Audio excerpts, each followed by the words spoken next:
This is Kevin Pruitt with Rising Tide Startups, and my guest today is Bill Bice. Bill, thanks for joining us on Rising Tide. It's good to be with you. So, Bill, share a little bit about yourself with our Rising Tide listeners. Well, I feel like I've always been an entrepreneur. I started my first company when I was 14. Started my first software company when I was 18. I thought I already knew how to do everything, so it took me a long time to actually build that company. But we ended up becoming the biggest in our niche of legal software, and got to sell that company to Thomson Reuters and join the management team of a really large business. And so I got a ton of great experience from that, and because of that, I got to turn around and found and invest in a whole series of companies. And so it's been a blast to do all that. Did I hear correctly that the company that you sold to Thomson Reuters, you started when you were 18?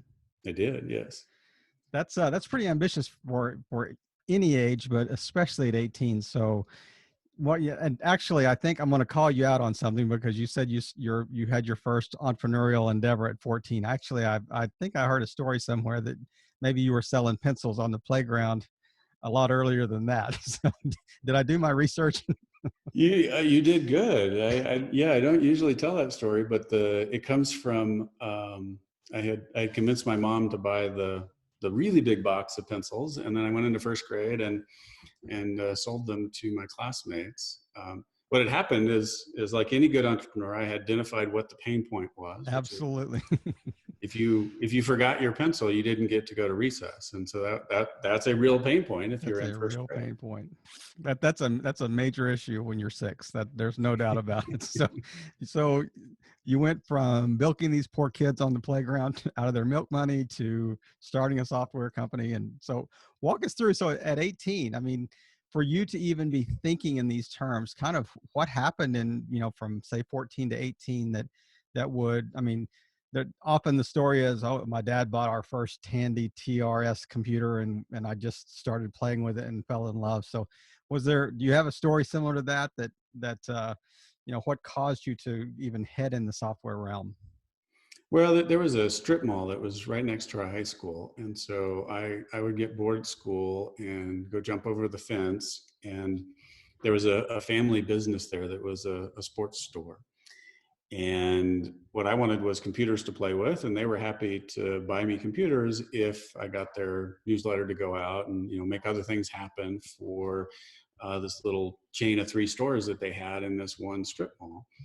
And out of that grew creating a business that put on road races, so marathons and 10Ks and so on.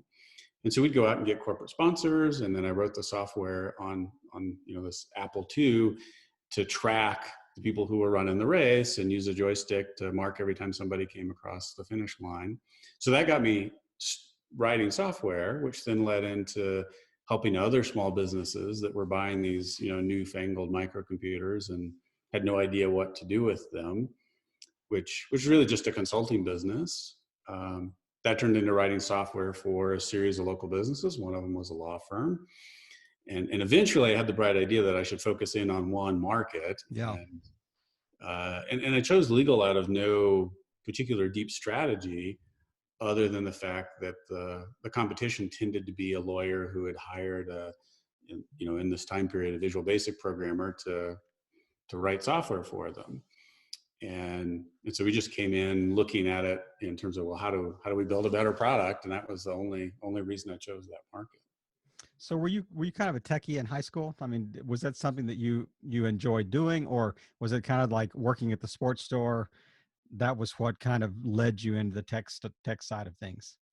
Yeah, it started with the tech. So this is when the Mac first came out. Yeah. And so getting a business owner to buy a Mac for me to play with, that was perfect.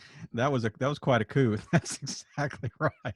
So I'll make you a deal. I'll send out your newsletter and you buy a brand new $2,000 Mac or whatever Exactly. it was at the time. So walk us through you were working with a local attorney there. And I mean, it sounded like that somehow you had to shift from that to kind of incorporating the West business law dictionary in your software, or what was the actual focus of the software, the application itself?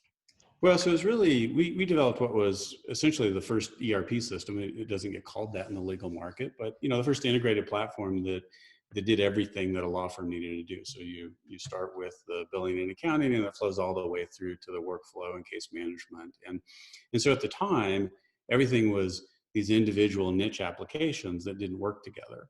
And so what really made us successful is we just came in with a different view and built one platform that automated the whole firm.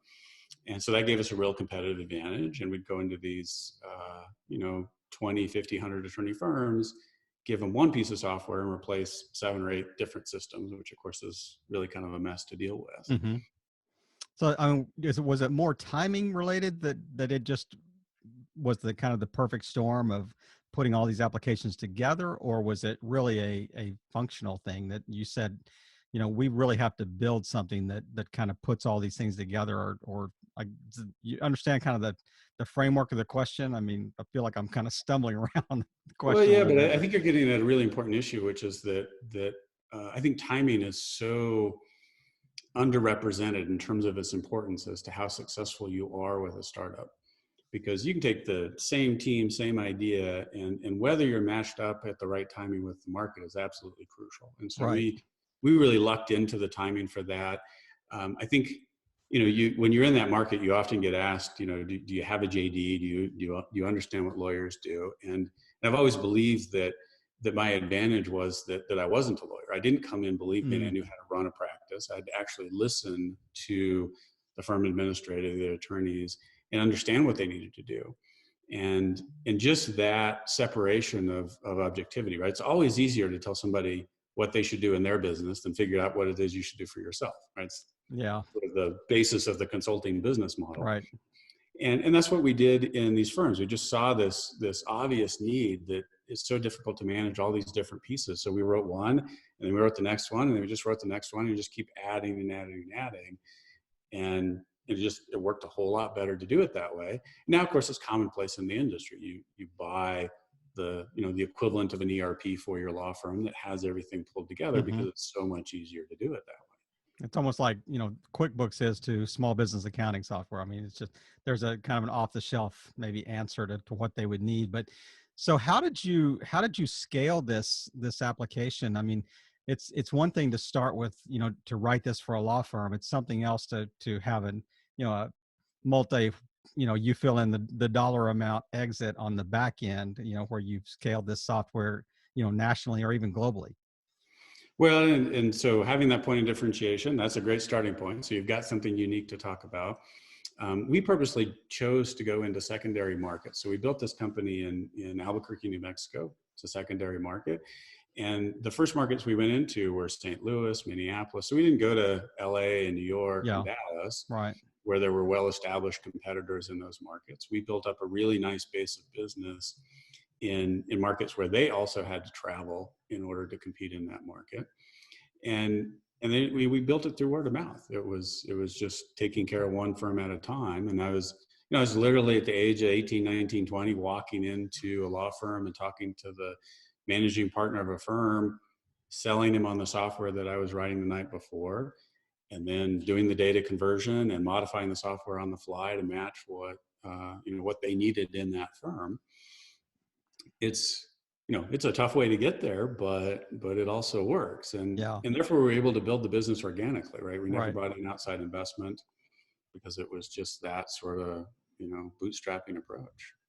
I'm trying to get a podcasting service started on the side as well, and I understand the difference between current speak and future speak, and it sounded like to me that as you said, I was programming the night before, and it sounds like to me you were programming as much the night after as you were the night before, where you would go in and they would kind of point out the pain points that they're trying to address, and then you go back and kind of write the application to kind of fit that need there. So how much was it truly future speak as you were at this 18-year-old, kid with some moxie walking into these attorneys' offices? And number one, did they take you seriously, or was it like that was also a hurdle you had to overcome? Was that these guys that at least probably mid 30s and above, you're are taking this 18-year-old kid seriously, that he can actually solve a problem they have.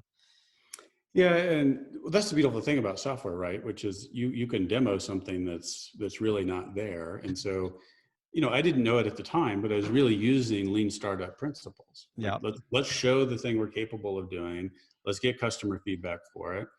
And then you've got to be honest about what you can deliver after the fact. But it's always been the best way to test out your startup, which is create that MVP and go test it against the market and find out what the real reaction is. I think you have to ask for money when you're doing that, because Mm-hmm. that's the real test. That tells Yeah. you whether you've really got something or not. So it was really just that lean startup iterative approach. And of course, when Stanford started really popularizing that concept, I immediately was attracted to it, Mm-hmm. because that's really what we had been doing. And did you call Eric Ries and say, I'm sorry, I've been doing this for 10 years. Do I get, well, I'll split any credit with you, because I'll add some and you can add some. But so walk us through the growth of that from, say, age 18 to whenever the exit was. What was the kind of the hockey stick, upwardly right trend line that I mean, I have in mind, but I mean, you were there. So what was it like to grow that? Well, it for a long time it took a long time, because the biggest mistake I made was I wasn't open to mentorship and advice from people who had been there and done that. So it took me a long time to figure out how to actually build a business. So it Mm-hmm. was a 15-year arc. The first 10 years were figuring out what the heck I was doing. And then the last 5 years, we ended up on the Inc. 500 3 years in a row, and we had a 78% CAGR, the average growth rate across that 5-year time period.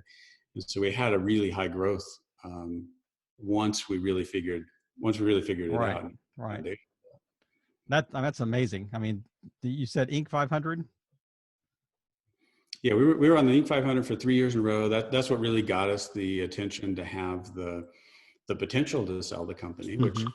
which I wasn't really even interested in doing. But West, who was kind of the 800-pound gorilla of the Yeah. market, in those days they were publishing the books that are in the law library. Now it's all Right. online.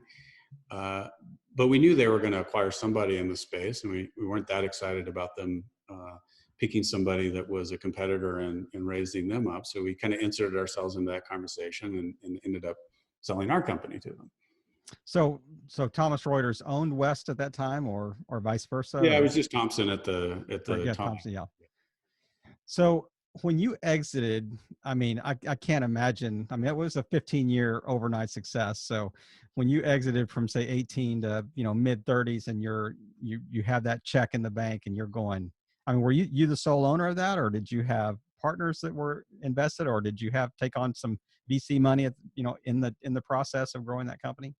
Yeah, we never brought in outside investment, but we had. I've always been a big believer in the people who build the company having participation. So we Yeah. had we had stock options for the team, and one of the things that I learned is it's a lot easier to get there if you have partners. So I had brought on a couple of partners along the way. It's one of the things that I always counsel when I'm working with an entrepreneur today. If they're not able to convince a partner that their idea is worth coming into and putting in Mm-hmm. that same blood and sweat into it, then you have to really think, is it really that great of an idea? Yeah. And so often, startups with two founders, just on average, are much more successful than single founders. And it took me a long time to figure that out. When did you bring somebody on? So it was about 5 years in um, before I really started to add to the management team. Brought in a VP of sales that was a partner in the business, and head of customer service, the same thing, which is obviously crucial in a business like this. Right. So you're 18 years old. Are you doing all of the programming yourself at that So when initially? we started, we had a team of 5 people. So So you were the three or sales. three developers. Yeah. Yeah. You were out there hitting the streets and selling the product, and they were kind of building it in the background as needed, or making those changes? Yeah, all the above. I guess at that stage, everybody does everything. So yeah, Yeah, it's out of yeah. necessity. So when you exited, what was the next step? Well, so it's the only time I've ever worked for anybody, and it was it was an amazing education. So I took my small company with 120 people, and that got me on the management team of this over $2 billion division of Thomson. Mm, And it really showed the value of recurring revenue because that was the business they were already in. It was an information driven business. yep. Just an amazing concept to start every year with 80% of your revenue already booked. And of course, today we know that as a SaaS model, vastly better business model to be in software. So definitely fell in love with recurring revenue. But what was really shocking about being on that management team? So I go from running my little software company to now I'm on this team of 10 people that's running this huge company, and I only got to be there because we were the first software company they bought, and it was part of the strategy for where they were going. But the business wasn't actually run any differently, right? There was just a lot more zeros after it. I was really Right. expecting like you know deep, amazing level of sophistication and how the business is run. But it was the same kind of, crazy conversations we were having in our management team meetings, just on a different scale in terms of the numbers of zeros and employees that we were talking about. So how long was it that you stayed on with the company after the sale went through? So I stayed on for 3.5 years after that, and created a new division within West that brought knowledge management out to the majority of the largest firms in the world. And so the whole experience was really amazing training. And it's very different to launch a new product within a large company. Uh, it's a whole different set of challenges and Yeah. advantages that you have in doing that. But what I really learned is that I would much prefer to be off doing that myself Right. in my own company. You don't really get the rewards for creating that kind of success in a large company. Sure. So, but you went into it. I mean, that was part of the sale. That was a kind of negotiated, like, was it negotiated for 3.5 years, or that's just what it turned out to be? That's just what it turned out to be. So part of it was we got really lucky. So we closed the sale of that company on August 22nd of 2001. So this is 3 weeks before 9/11. Yeah. And that couldn't have worked out any better Oh because man, cash flow wasn't the predominant issue that it would have otherwise been. no doubt. So we certainly would have survived that, but we would have gone through significant layoffs, and it would not have Hmm. been wouldn't have been a fun experience. And I mean, even the purchase price might have gone down after 9/11 versus before. I mean, Well, it just probably the wouldn't amount. have happened, right? Because Yeah. everything froze at that point. It would Yeah. have been a whole different deal, 2 years later. So I'm curious because I mean we talked to a number of founders that have had successful exits, and it's interesting. I mean, I think people think it's like you won the lottery. You have all this money in the bank, and you're thinking, now I can just go to Aruba and sit in a under a cabana and just drink mai tais all day and just kick back and enjoy life. But that's generally not how we're wired, is it? It's not. I mean, you do all this. This is why I really believe the journey is so much more important than the end result, because all that happens when you do that and you sell your company is you turn around and do it again. Yeah. And the thing that I learned is, what, it's really tough to do again. It's like it took a tremendous amount of effort to do it the first time, and yes, you know more, but guess what? It's really hard to do it the second time too. There's What do you think that is? Because and let me kind of frame the question a little bit, because I think that there would be things that you would have learned the first time that certainly would have helped you the second time. I mean, just kind of the school of hard knocks, and think, okay, I need to do this, and this, to make sure that we have these pieces in place, the people in place, the strategies in place, financing in place, that type of thing. But is it more related to the idea that causes it to be difficult, or is it more related to timing? I mean, you mentioned that earlier, or what is in your mind, what's the primary factor that makes it difficult to do a second time? Well, for me, it was overconfidence. I thought I knew what I was doing, and so then you go start another company, and it turns out it's still really difficult. And Right. just because you have that experience to leverage, it doesn't mean you have the golden touch and it's suddenly all going to work out. Yeah. It's still really tough to do. And, there's a reason that VCs would prefer to invest in second time entrepreneurs, because you have that experience. Mm-hmm. But, VCs make the same mistake of, because you got lucky and happened to be really successful with your first business, therefore, by definition, you're going to be really successful with your second business. Absolutely. And it just doesn't happen that way. Right. Is there, you mentioned that VCs, they like kind of second time startups or whatever. I've heard vicariously that it could be true that they're okay with you failing even your first time, because they think the lessons you've learned or whatever. So Yeah, what's your take I on that? invest in a lot of startups, and I would prefer to have somebody who started a company and failed than have this just be their first company, What's because they know yeah, exactly what that's like. right. And the pain involved in that. But I interviewed someone earlier this week that had won a couple of, like, the incubator prizes and accelerators, and so they ended up coming from Australia to San Francisco, and we're trying to raise kind of their initial funding, and we're in another program, and literally it just never got traction. And now they've gone back and they've started something else, but it's exactly what you said. I mean, it's they have the taste of that pain in their in their mouth, and so it seems like they're much hungrier, and they're probably a little wiser, and but it hasn't like dulled their enthusiasm for the the chase, so to speak. And it looked like, as I asked you the question about why would you start something else after you were so successful, it's like your eyes almost lit up, and I could see kind of the DNA of a true serial entrepreneur in your eyes about, I would probably do this for free almost. I mean, because it's just who I am. It's just the way I'm wired. So how do you, when you're actually coaching people now as well, and doing the agency with Boomtime, or is that, how's your day spent most of the time now? Well, so I'm going after a really big problem with Boomtime, and it comes directly from my experience in the companies I've started and invested in, which is uh, how good you are to go to market really determines whether you get a payoff, Mm-hmm. right?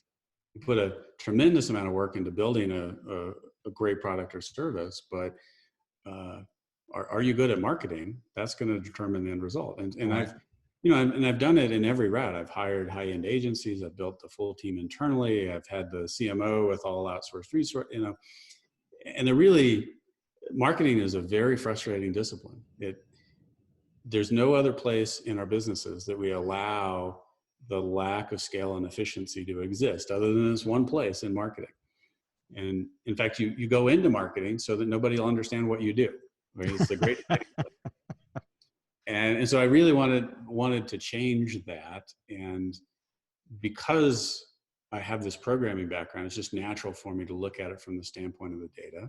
Mm-hmm. And because we're at a stage now where really almost all marketing is digital marketing. Right. We have an amazing amount of data that comes with that. In fact, we have too much. Right? Mm-hmm. There's that old quote that gets attributed to John Wanamaker, I know half my advertising is wasted, I just don't know which half. Well, that was absolutely true before. Now we have the opposite problem. You may not know how your money's being wasted because you're just, the immense amount of data you're dealing with is so tremendous. So you've got to find ways to turn that into information that you can make decisions on. But if you do that, you can take the same sort of lean startup iterative approach where you constantly are learning and really figuring out what works. Right. And that gives us a unique ability to change this sort of core problem that we've always had with marketing. Was that primarily like through A/B testing, or just looking at the analytics of the ad spend and things like that, or is there more broadly? What are the analytics that you're really looking at? Well, and so the first thing I would say is that a lot of businesses never need to spend $1 on paid advertising. Like, we have this amazing ability to network like we've never had before. Yeah. And particularly right now with the crisis that we're dealing with, it's just accelerating this trend. And so, we specialize in B2B, where so many of the sales opportunities are created face-to-face. They're based on trade shows and conferences and events. and those are not going to come back the way that they were before, Yeah. right? Or, Because yeah, we're I getting agree. set in a new pattern here, Yeah. and we're learning how to do business without the same level of travel expense that Hmm. we had before. Yep. And so you have to move your marketing forward. And so I'm a huge proponent of because the one thing that's obvious is that word of mouth is the one kind of marketing that just absolutely works. And now we're in this great place where, because we're all digitally connected, we can actually amplify the effect of that. Right. We can make word of mouth happen. It's not just this old school thing where you sit back and wait for it to occur. But presuming you do the really hard work, which is take care of your clients and do the things that would generate referrals anyway, Hmm. we're now in this amazing place where we can make more of those referrals happen. And the best way to do that is to follow the data, see what creates engagement with your audience. So you can measure how effective you are at building that audience. That, by the way, I think is the number one undervalued asset in every business, is all the clients, past clients, everybody in your network, that audience that you can talk to without paying any third-party media company to Exactly. do so. Yeah. It is this amazing asset. And if you really leverage it, it's incredible what that can do for the growth of your company. So following that data of understanding what's effective in building that audience and what creates engagement with them, that really builds a marketing machine that then just propels your company forward. So when you're engaging with them, are you doing it more on a like when you're engaging with your network? Is it more on a referral system? Is it like we're doing add-on sales, we're doing, we're leveraging like even people that said no before, you're circling back with them to maybe get that yes this time or whatever? Because I mean, the one thing that the huge advantage is that you do get an answer when you contact them, because you've had a contact with them before, so they will answer an email or they will answer a LinkedIn, ping on LinkedIn or something like that. So is that, I mean, what's the how how are you, I guess, helping companies leverage that previous network of clients they've had? Well, so the answer is yes to all of that. And a But lot more. yeah, the great thing about I really love niche companies, right? So the first software company we were talking about, right, that was in this very specific niche, Hmm. mid-sized law firms. And there's a really wonderful thing about really knowing who your customer is and having a target audience. And the fact that we're all on LinkedIn now means that we can build a network of exactly the right prospects for us, right? It's like the ideal networking event. I only get to meet the people I want to, the ones that are the right prospect for me. I don't have to eat horrible food while I'm there, and I get to talk to them forever after. And so it's really the perfect way to grow, any niche B2B business. Right. And then if you're doing that, the best way to do it is really is sharing your expertise. Take the thing. So if I'm working with law firms, well, I have a unique perspective across hundreds of law firms that I've worked with.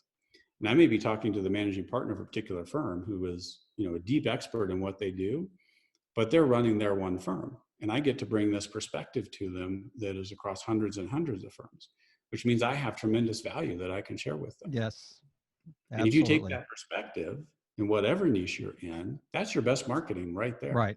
Right.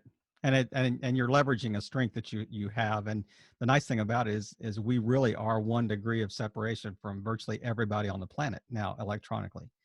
So, I mean, it's not like you have to travel and try to catch them at an event or go to their office or whatever. You literally can catch them that day if you needed to. But so you touched on a little bit about how things are going to kind of change and transition. So I'd like to get your take a little bit on, this current crisis we're facing, and this pandemic that we're dealing with. And um, one question I have is, if you're speaking to kind of early stage founders and they're kind of floundering through this time or whatever, what's a couple of just hopeful hints that you could like kind of leave them with, number one, and number two, I'm just curious of your take on what you think, new business normal is going to look like on the backside of this. Well, so I'll start with the end there. The new normal is the same as it was going to be, but 10 years ahead. Yeah, Because we're taking whatever certainly trends you've accelerated. been following in your business and in the the industries that you're focused on, whatever you were thinking about, oh, 10 years from now, we're going to be here. Well, that's this year and it's now. And so what we're seeing with remote work, with everybody communicating on Zoom, is taking all these trends and just compress the timeline and making it happen right now. Mm-hmm. And so we can see where we're going to be, but right now is the time for you to be working on how are you going to change your business to match that. So I put a lot of time looking, even though I tend to specialize, and at Boomtime we specialize in B2B. I look at the trends in B2C to see the expectations that are being set on the business side. Because we're now all getting to accustomed to our groceries are being delivered, our meals are being delivered. Right. Whatever I want is showing up at my doorstep the moment I want it. Well, those expectations are going to translate into the business world. I'm no longer going to be waiting to make a trip in order to make a decision. I'm expecting to be able to find it out right now. I'm expecting to be delivered to me the moment that I want it, whatever that product or service is. So now's the time for you to be figuring out how are you going to change your business in order to be able to address exactly that.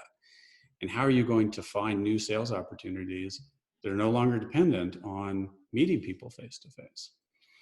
And that trend that was already occurring, which is that our prospects are so much better educated than they ever were before. Mm-hmm.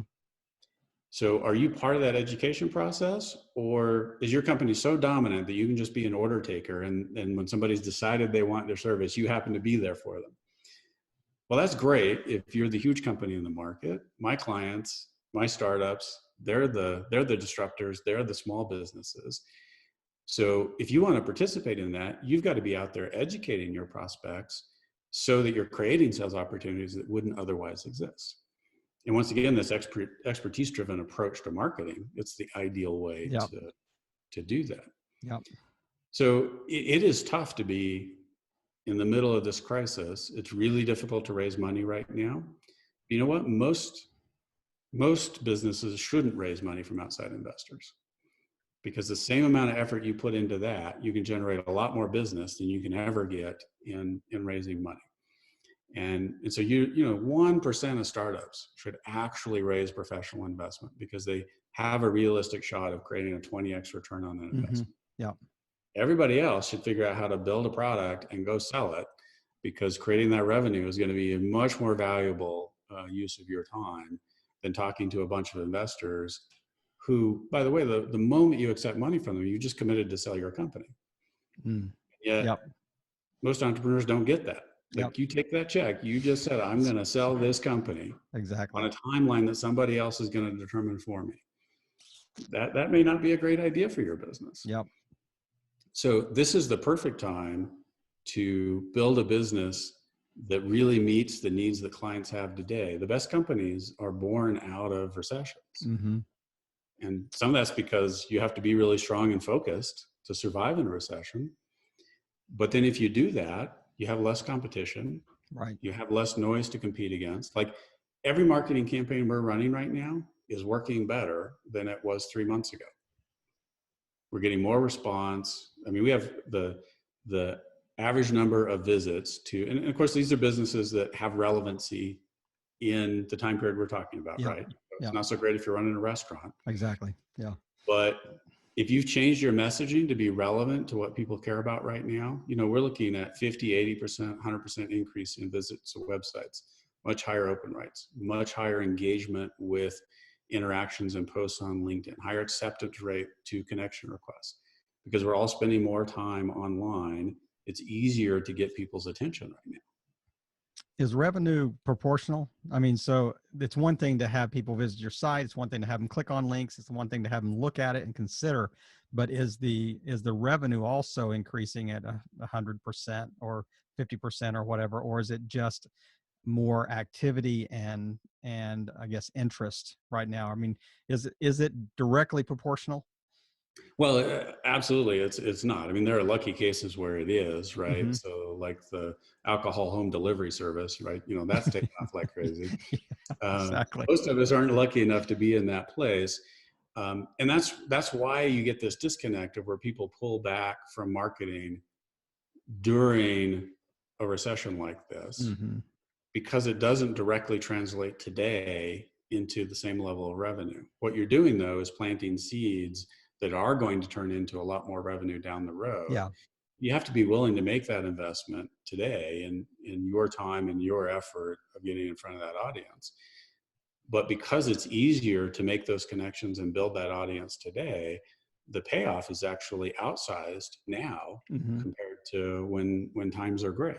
Right. But yeah, you have to have the staying power to last long enough to take advantage of Yeah. that. Yeah. And see the end result of the activity you're doing now. So, Bill, I could sit here and continue to ask you questions all day long, but I know you actually have a business to run someday, and I'd certainly want to honor your time. But is there anything that we haven't touched on today that you would like to share with our audience here as we kind of wrap up and just tell people where the best place to find you online or find your company? Yeah, so you can reach out to me at CEO at boomtime.com. You can find me on LinkedIn where I'm demonstrating exactly the things that I recommend that you do. Our website, of course, is boomtime.com.